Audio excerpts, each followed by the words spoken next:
بسم اللہ الرحمن الرحیم۔ تو سرمایہ داری کے چار جو اس وقت اہم ترین بحران ہیں اس کے بارے میں جو ہے کچھ غور و فکر جو ہے شروع کرتے ہیں۔ تو اس میں پہلا جو ہے عرفان ذات کے ضمن میں سب سے اہم ترین بحران اقلیت کا ہے۔ وہ اقلیت جو سرمایہ دارانہ غلبے کے دور میں فروغ پائی، یعنی ماڈرنزم، آج عقلاً مہمل ثابت کر دی گئی ہے۔ جس فکری تحریک نے یہ کام اس کو کیا اس کو پوسٹ ماڈرنزم کہتے ہیں، اور اس کے کلیدی مفکرین جو ہیں رچرڈ روٹی جو امریکن ہے، لیوٹارڈ یہ فرانسیسی، اور ڈیلیوز فرانسیسی، ڈیریڈا فرانسیسی، فوکول فرانسیسی۔ ان مفکرین نے ثابت کر دیا ہے کہ سرمایہ دارانہ کلیدی تصورات بالخصوص آزادی اور ترقی مہمل اور ناقابل حصول ہیں۔ اس نظام میں انفرادیت لازماً انتشار کا شکار ہوتی ہے، اس نظام میں یعنی سرمایہ دارانہ نظام میں، اور اعمال کی معنویت کی جستجو محض لغوی کھیل یعنی لینگویج گیم بن جاتا ہے۔ کسی انفرادی یا معاشرتی عمل میں عقیدے کی کوئی توجیہ بیان نہیں کی جا سکتی، اور سرمایہ دارانہ انفرادیت لازماً تحلیل کا شکار ہوتی ہے۔ پہلے انتشار اور یہاں تحلیل تو ایک ہی معنی ہے اس کے۔ تو یہ کافی ڈینس جو ہے یہ پیراگراف ہے، تو اس پہ کافی غور و فکر کی ضرورت ہے۔ تو دیکھتے ہیں اس کو۔ پہلے تو اس میں دیکھتے ہیں کہ کون سے تصورات جو بڑے بڑے استعمال کیے ہیں تاکہ مطلب یہ بحث کو ان کے ارد گرد جو ہے منظم کیا جا سکے۔ تو پہلا جو تصور ہے وہ ہے اقلیت کا۔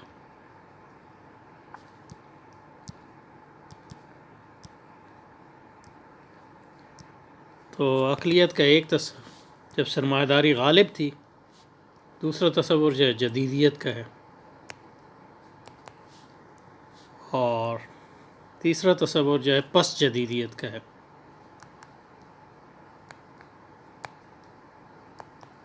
یعنی پوسٹ ماڈرنزم۔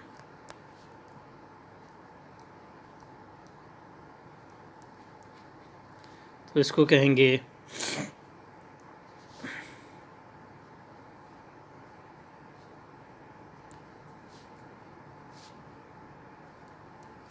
ماڈرنزم، جدیدیت،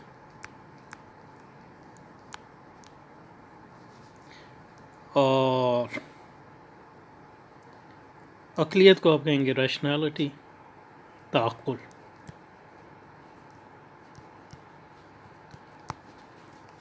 اور جس ریشنالٹی کی ہم بات کر رہے ہیں وہ سرمایہ دارانہ تعقل ہے۔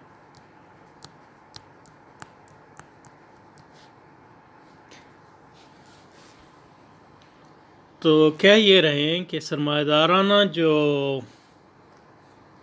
اقلیت ہے، جو جدیدیت کے دور میں یعنی جب سرمایہ داری کے عروج کا دور تھا، اس تہذیبی دور کو عموماً ہم جدیدیت کہتے ہیں، اس وقت جو اقلیت کا جو تصور موجود تھا، اور اس اقلیت کے بارے میں جو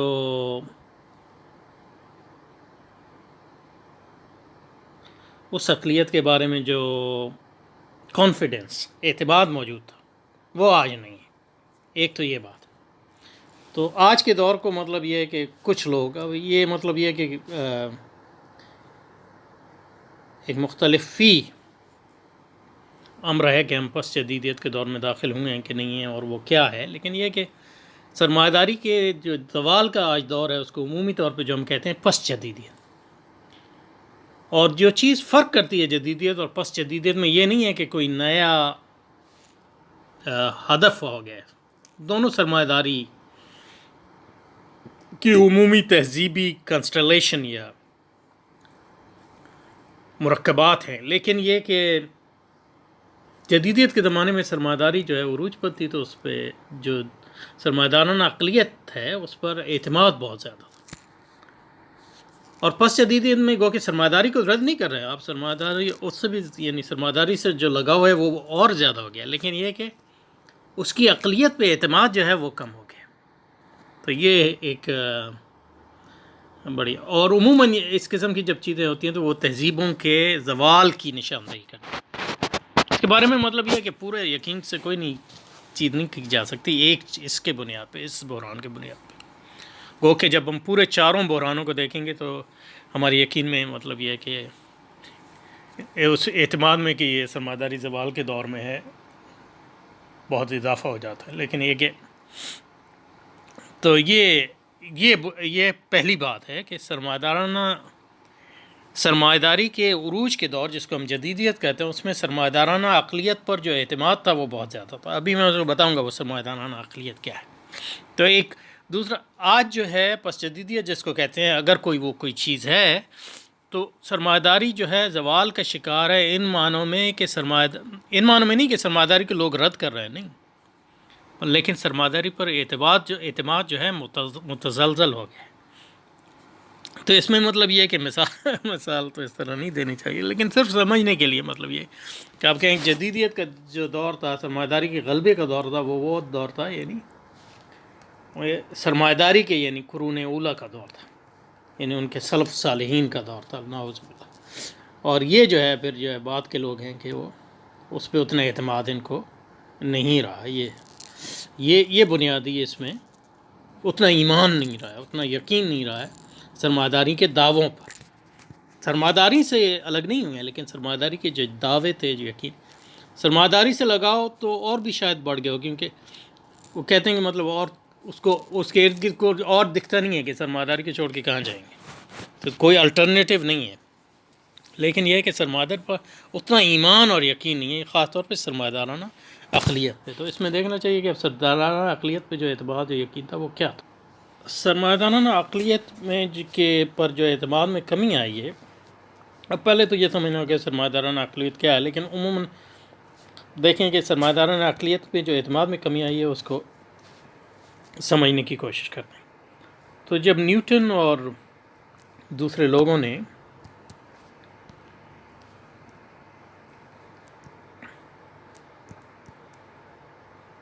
نیوٹن اور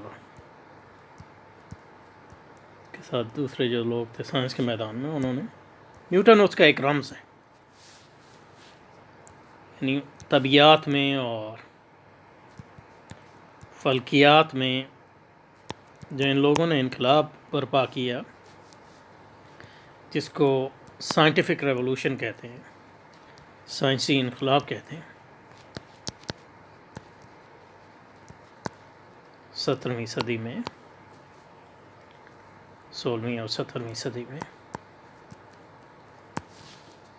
کبھی کبھی اس کو کوپرنیکس کی طرف کوپرنیکن ریولوشن بھی کہتے ہیں.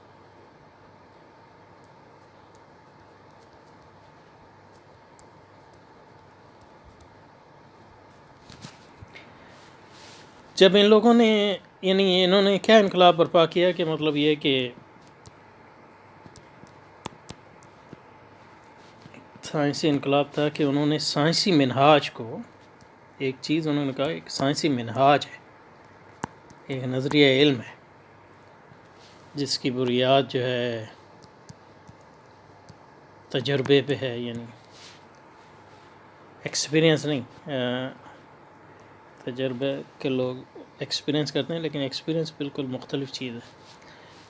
جو سائنسی جن کو تجربات کہتے ہیں اس کا اردو میں ترجمہ جو ہے وہ ہونا چاہیے ایکسپیریمنٹ. وہ ایکسپیریمنٹ ہم تجربات تو اردو میں جو ہے لفظ ایک ہی ہے، لیکن اس لیے ایک فہم میں بڑی خامی. ایکسپیریمنٹ جو سائنسی تجربات، اور جس کو ہم کہتے ہیں تجربہ یعنی زندگی کا تجربہ، جیسے وہ ایک بالکل مختلف چیز ہے. یعنی تجربہ تو انگریزی میں اس تجربے کو کہتے ہیں یعنی ایکسپیرینس. تو کسی یعنی ایک شخص تجربہ کار ہے اس کو کہیں گے ایکسپیرینس پرسن. ایکسپیریمنٹ ایک اور چیز ہے تجربہ. تو سائنسی بنیاد کی بنیاد جو انہوں نے لکھی، انہوں نے کہا ایک ایسا سائنسی منہاج ہے علم کو حاصل کرنے کا، اس کے نتیجے میں کیا ہوگا، ہم کائنات کو سمجھ بھی سکتے ہیں. دو چیزیں، سمجھ بھی سکتے ہیں، یعنی فہم کائنات، اور کائنات پر غلبہ بھی حاصل کر سکتے ہیں۔ اور فہم اور غلبے کے درمیان جو ہے اس تعلق کو جس شخص نے بہت وضاحت کے ساتھ بیان کیا، اس کا نام ڈیکارٹ ہے، اور ڈیکارٹ کا جو ہے نیوٹن پہ بڑا اثر تھا، یعنی مطلب یہ کہ نیوٹن نے جو ہے نیوٹن پہ جو دو شخص بڑا اثر تھا، ایک گیلیلیو کا اور دوسرا ڈیکارٹ کا۔ یعنی اس نے بہت سی چیزیں ڈیکارٹ کی رد کی، لیکن یہ کہ اس نے اپنا جو نظام طبیعت جو ہے وہ اس کو ڈیولپ کیا۔ آپ اس کی پڑھیں، مطلب یہ کہ اس کے سوانح تو اس میں ایک اہم جو اس میں سنگ میل تھا وہ ڈیکارٹ کی کتابوں کو، خاص طور پہ اس کی جو طبیعتی فلسفے پہ جو اس کی کتابیں تھیں ان کو پڑھنا، اور اس کے بنیاد پر جو ہے اس نے جو ہے بات چیزوں کو رد کیا وغیرہ، لیکن اس سے اثر بھی ہوا۔ تو مطلب یہ کہ یہ سائنسی بنیاد یہ تھا کہ کائنات کو ہم سمجھ بھی سکتے ہیں اس کی بنیاد پہ، سائنسی بنیاد، تجرباتی بنیاد کی بنیاد پہ فہم، اور اس پر غلبہ بھی حاصل کر سکتے ہیں۔ اور اس کے نتیجے میں جو ہے جو اس کی جو ایک اہم جو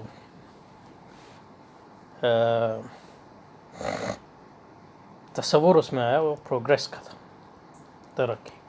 اور ترقی کا مطلب یہ تھا کہ ہم آج تک جو ہے یہ کائنات کے فہم اور کائنات پر غلبہ، یعنی علم اور عمل میں پیچھے اس لیے رہے کہ ہمارے پاس کوئی صحیح منہاج نہیں تھا کائنات کو سمجھنے کے لیے۔ اب وہ منہاج آ گیا ہے، تو جو ترقی کی کوئی حد نہیں ہے، حد نہیں۔ اور اس غلبے کی بنیاد پہ انسان کی جو خدائی ہے وہ عملاً نافذ کی جا سکتی ہے اس کائنات میں۔ انسان کی خدائی ہے، خدائی، اور یہی جو ہے سرمایہ داری کا جواز بھی تھا، انسان پرستی اور خواہشات پرستی۔ تو اس منہاج کی جو ظاہر ہے اس کی بنیاد پہ جو ہے ایجادات اس کی بنیاد پہ تو نہیں ہوئی، لیکن اس کی جو تشریح اور توضیح کی گئی، یعنی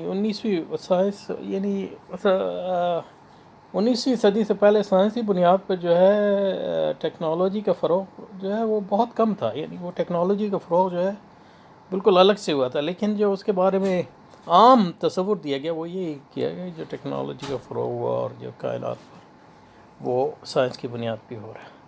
تو اس لیے کچھ دوسرے لوگوں نے کہا کہ اسی سائنسی منہاج کو اگر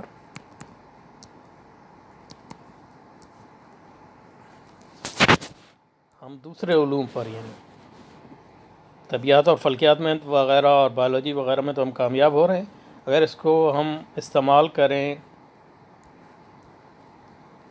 اخلاقیات پر، معاشیات پر، سماجیات پر،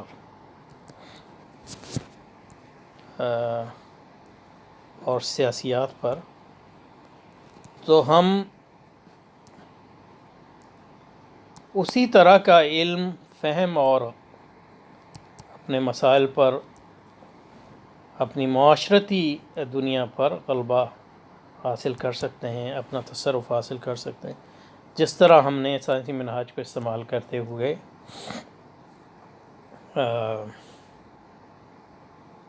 فزکس اور فلکیات اور طبیعت اور کیمسٹری اور بایولوجی وغیرہ میں، حیاتیات وغیرہ میں حاصل کیے۔ اور جو فلسفی وہ نیوٹن سے بڑے متاثر تھے یہی لوگ، یہ فلسفی، اور اس کی بنیاد پہ ہم جو ہے انہوں کا مابعد طبیعتی جو مسائل ہیں وہ بھی حل کر سکتے ہیں، یعنی مذہبیات بھی۔ تو جن لوگوں نے ان چیزوں کو، یہ لوگ نیوٹن کے منہاج سے بڑے متاثر تھے اور ڈیکارٹ کے منہاج سے متاثر تھے، اور جو لوگ ان میں تھے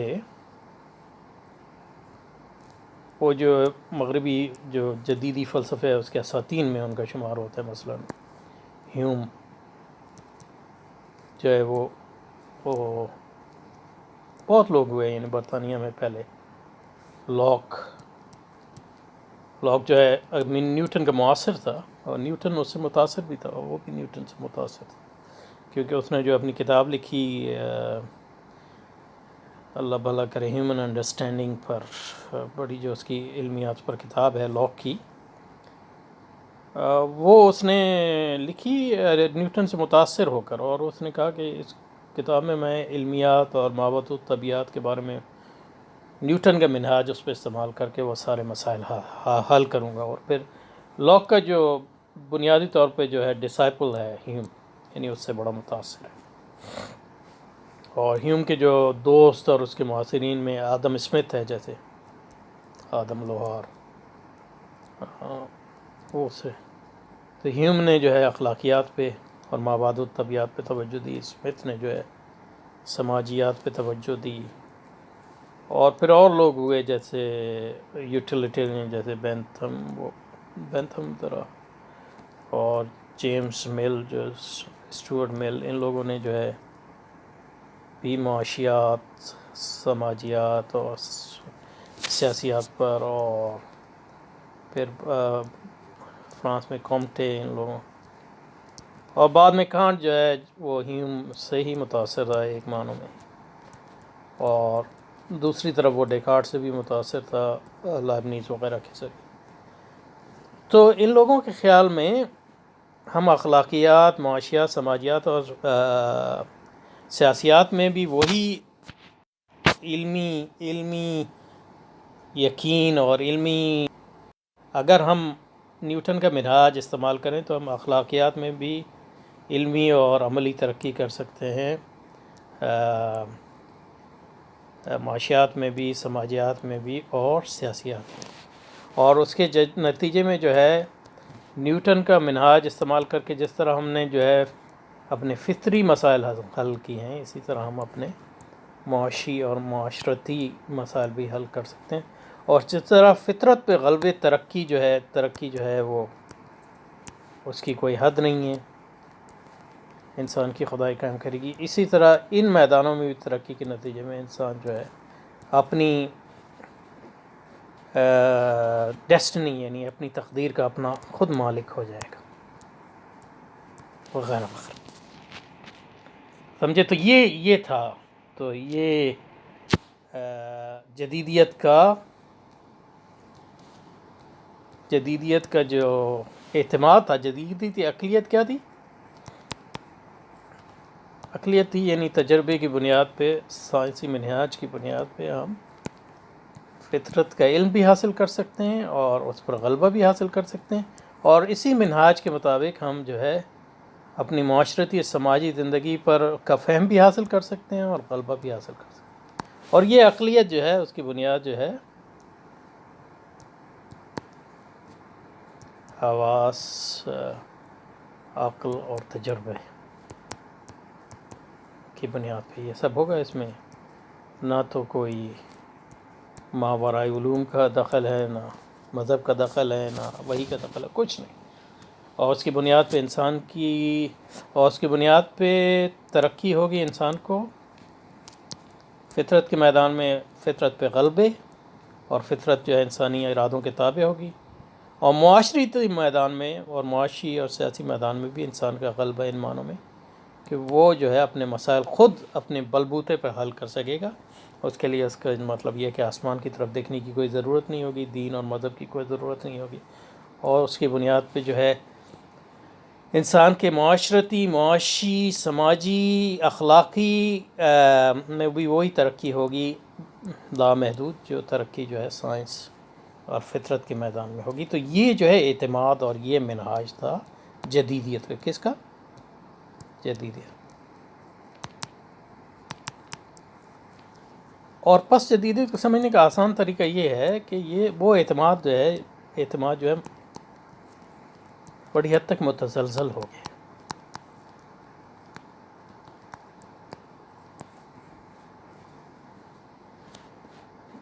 وہ اعتماد، اور وہ اعتماد متزلزل اس جو ہوا ہے وہ پہلے شروع جو ہوا ہے وہ سیاسی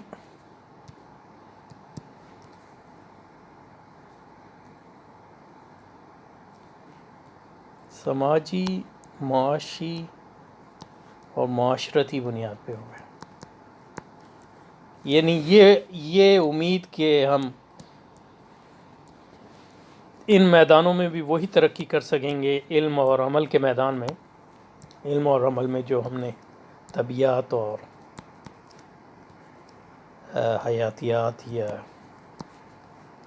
حیاتیات اور کیمیا فلکیات وغیرہ میں کی، یہ اعتماد متزلزل ہو گیا آہستہ آہستہ. اور آج کوئی بھی نہیں سمجھتا ہے کہ یہ نہیں مطلب یہ کہ سائنسی منہاج کا استعمال کر کے ہم اپنے معاشرتی، معاشی، سماجی، سیاسی مسائل حل کر سکتے ہیں. اور اس کے بارے میں اور یہ ایمان کے ترقی ہوگی ان میدانوں میں، اس طرح کے انسان جو ہے دنیا میں جنت قائم کر سکے گا، اس کے مسائل حل ہو جائیں گے اور وہ اپنی تقدیر کا آپ مالک ہو جائے گا. وہ بڑی حد تک متزلزل ہوگی.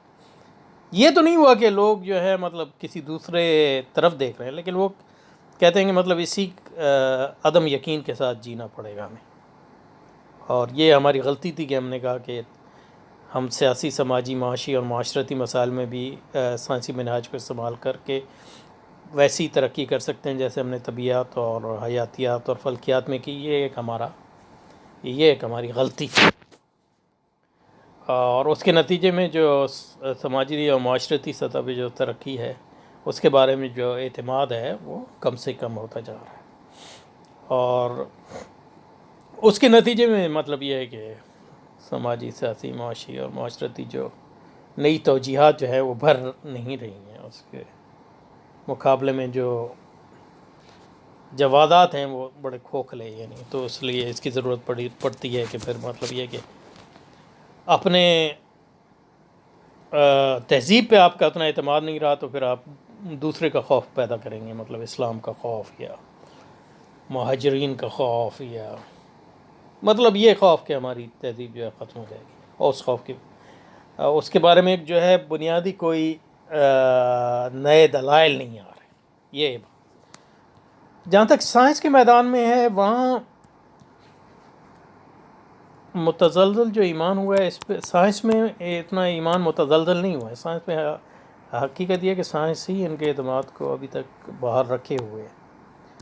لیکن سائنس میں جو علمی بنیاد پہ اتنا اعتماد میں کمی نہیں آئی، کیونکہ ان میدانوں میں جو ہے سائنس نے ترقی کافی کی ہے. لیکن عملی میدان میں کافی اس میں بھی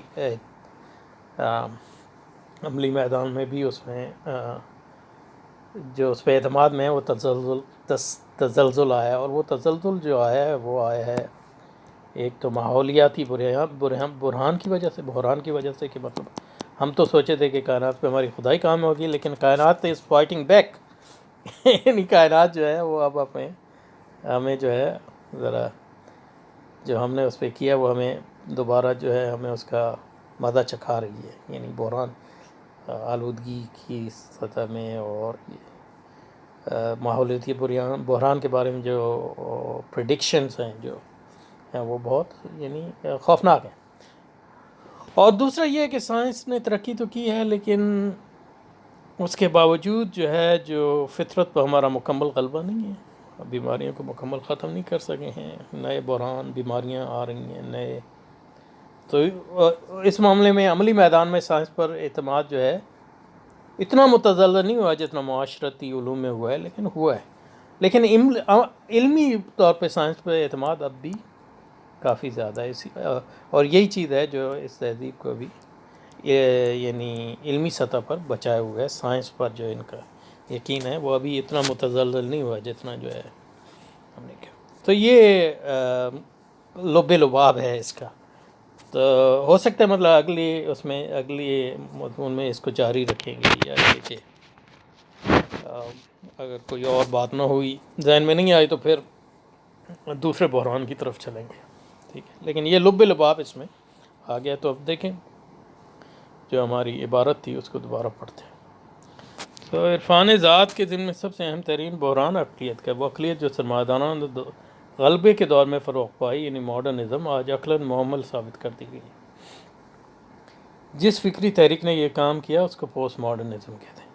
اور جس طرح میں نے مطلب یہ ہے کہ پوسٹ ماڈرنزم کو تشریح کی ہے آج کی ویڈیو میں، وہ ایک منفی تشریح ان معنوں میں ہے کہ پوسٹ ماڈرنزم خود کوئی فکر نہیں ہے، مطلب وہ جدیدیت کی تحلیل ہی کا ایک نام ہے، اور اس کے کلیدی مفکرین یہ لوگ ہیں۔ ان مفکرین نے ثابت کر دیا کہ سرمایہ دارانہ کلیدی تصورات بالخصوص آزادی اور ترقی معمول اور ناقابل حصول ہیں۔ میں نے ترقی کے تصور کو استعمال کیا کہ اس میں سمجھانا اس وقت آسان تھا، لیکن جو باتیں میں نے کہی ہیں وہ آزادی کے تصور کو لے کر بھی کی جا سکتی ہیں۔ تو اس نظام میں انفرادیت لازماً انتشار کا شکار ہوتی ہے، اور اعمال کی معنویت کی جستجو لغوی کھیل بن جاتی ہے۔ کسی انفرادی یا معاشرتی عمل میں عقیدے کی کوئی توجیہ نہیں بیان کی جا سکتی، اور سرمایہ دارانہ انفرادیت لازماً تحلیل کا شکار ہوتی ہے۔ تو اس پہ مطلب یہ ہے کہ کچھ باتیں رہ گئی ہیں، تو انشاءاللہ وہ اگلے ویڈیو میں